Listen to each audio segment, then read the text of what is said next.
Ladies and gentlemen, boys and girls, welcome to Drunk with Mr. Sepulveda. I'm Mr. Sepulveda, and welcome to the third installment of my SCP triple feature. And today's episode, I'm going to be taking Ben 10 aliens, fusing them together, and turning them into SCPs. So without further ado, all you got to do is sit back, relax, click play, and enjoy the episode. Greetings. I am Dr. Sanchit, and we will continue our weekly debriefings regarding the SCP entities we have in containment. Before we begin, I must disclose information pertaining to the operative in charge of containing the entities we refer to by the SCP-B identification. The operative is currently a member of the O5 Council. He has risen through the ranks through his hard work and dedication to the Foundation. This Foundation member also holds the record for the most SCP captures. I am talking about Mr. Tennyson. Mr. Tennyson is in possession of an experimental device he created when he first arrived at the Foundation. He calls it the Omnitrix. The device is worn on Mr. Tennyson's wrist and is not able to be forcefully removed as it is bonded with his skin. The Omnitrix Mr. Tennyson developed has multiple functions. The first is to house SCP-B entities, as their energy fluctuations match that of the Omnitrix. No other SCPs are compatible with this form of containment, similar to the blue sphere containments used by Mr. Allen on the Galapagos Islands that only hold SCP-PW entities. The second function of the Omnitrix is to transform the wearer into the SCP-B entity of the wearer's choice. Silhouettes of the SCPs can be seen on the main screen and can change to other SCP-B contained entities by simply turning the dial on the rim of the device. Once a selection is made, Mr. Tennyson only needs to scan his fingerprint to confirm the transformation. The device times out after 10 minutes or so, but has proven quite useful in capturing of these entities.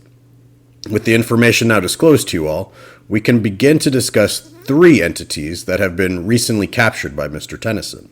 Mr. Tennyson has a flair for the dramatics as he believes he becomes a hero once he transforms into his chosen entity, and as such, Mr. Tennyson has taken it upon himself to not refer to the SCP-B entities by their identification number, but by their quote-unquote hero name instead. Although this is unorthodox, this has been cleared by the O5 Council to refer to the entities by the names Mr. Tennyson creates for them. We'll begin discussing the first entity, known as Stinkbolt. Object Class, Euclid. Description: Stinkbolt is an 8-foot-tall insectoid. It has green slimy skin, 4 eyes attached to cylindrical antennae, 2 very large wings capable of producing flight, a large tail with a stinger that produces a toxin that induces paralysis on contact, 4 insect-like legs resembling those on a fly, and 2 very large arms with sharp claws. Interesting thing of note, the SCP-B entities all seem to wear clothing of some type with an insignia on the body that matches the insignia on the Omnitrix device. Event: Washington, D.C. is where the entity known as Stinkbolt first appeared. He was spraying a noxious gas at the civilians near the White House. The Foundation sent a group of Class C personnel to secure the area and to attempt capture. Stinkbolt is quite agile in the air, as proved by its ability to evade all the gunfire from the agents. He displayed incredible strength as well, displaying an ability to lift our largest vehicle with ease into the air, and then proceeded to drop the vehicle overhead our operatives. It even turned itself into a round cannonball by rolling up its body and launching itself into the sides of buildings, causing several to topple over. When scans revealed that this entity was an SCP-B entity, Mr. Tennyson was called in. He made quick work of the entity by transforming himself into a more durable SCP. He told the operatives that it was quote-unquote hero time, and became the SCP-B entity known as Diamond Head. This silicone-based lifeform proved quite useful with its ability to form crystallized weapons from its limbs. Mr. Tennyson turned his right hand into a diamond sword and was able to make quick work of Stinkbolt's greatest asset, its wings. Mr. Tennyson then used the Omnitrix to absorb the SCP-B entity into the device. After a week or so, the wings grew back on Stinkbolt thanks to the regenerative properties the entity possesses. This newly acquired SCP will prove useful in the future.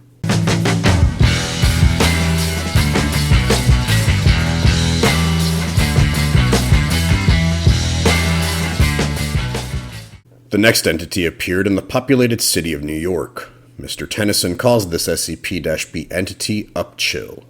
Object Class, Safe. Description: Upchill is a 3-foot-tall gluttonous amphibionoid entity with moth-like wings. It contains 3 prehensile, elastic tongues that possess enhanced durability and strength. The tongues can pull in objects into its mouth, and the entity then regurgitates it up in the form of blue energy balls that cause the targets hit by the energy to instantly freeze. The moth-like wings allow the entity to fly, but the greatest skill this SCP-B entity has, its ability to become intangible. Event. Upchill was causing devastation for the New Yorkers who were attending the annual Nathan's Hot Dog Eating Contest in Coney Island. It was seen eating the hot dogs and regurgitating out blue energy balls that froze many of the contestants in place. Mr. Tennyson was called in to clean up the mess. He uses Omnitrix to become the SCP-B entity known as Blocks.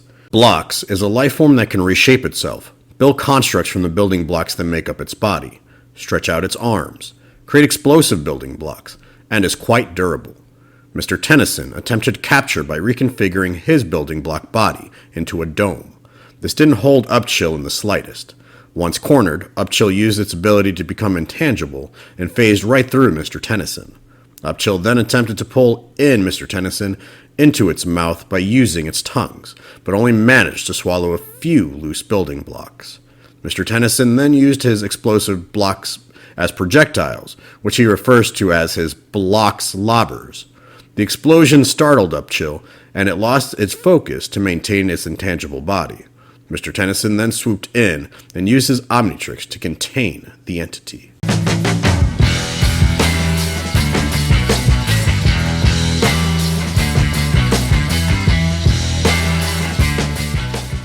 The final SCP-B entity may very well be one of the most difficult captures for Mr. Tennyson. The entity is known as Excelblast. Object class, Keter. Description: the entity is roughly 6 foot tall, has small lizard-like feet with attached wheels, 2 hands that are robotic-like, golden armor attached to its limbs, including its large tail.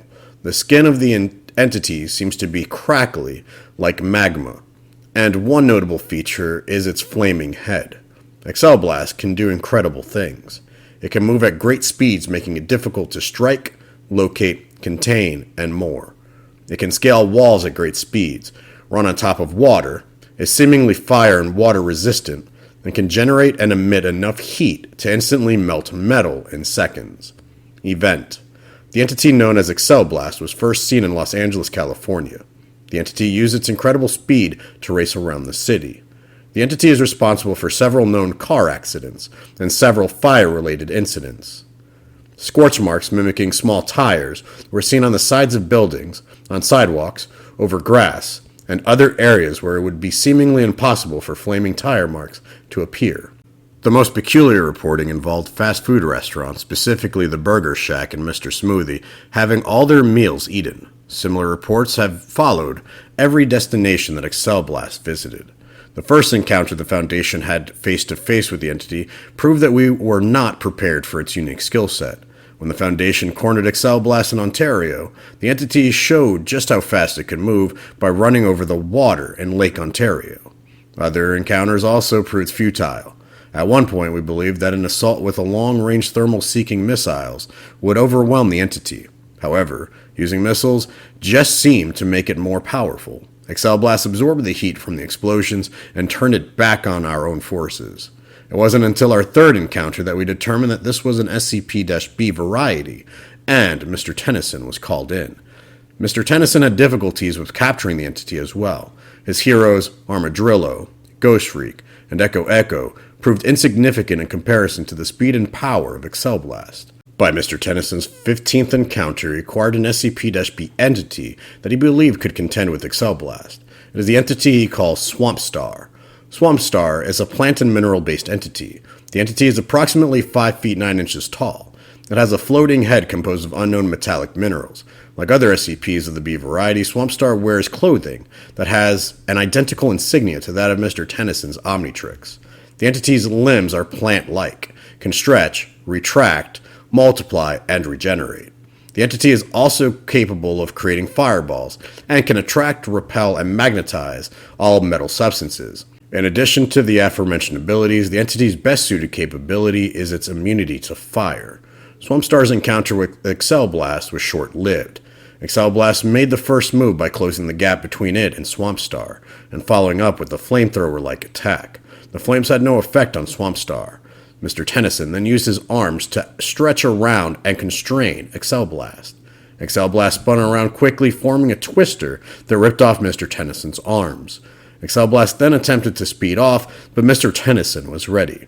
He regrew his missing limbs and used his magnetism to attract Excel Blast's golden armor and wheels.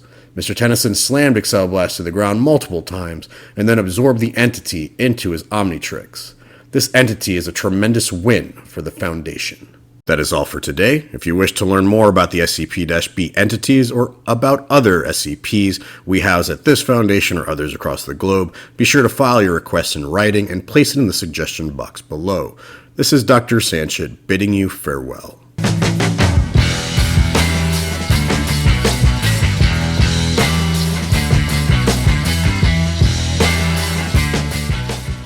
There it is, everyone, the last installment of the SCP Triple Feature. I hope you guys enjoyed the episode and the series. I really had fun fusing together these characters and turning them into SCPs. If you liked the video, please leave this video a like and comment down below which entity was your favorite.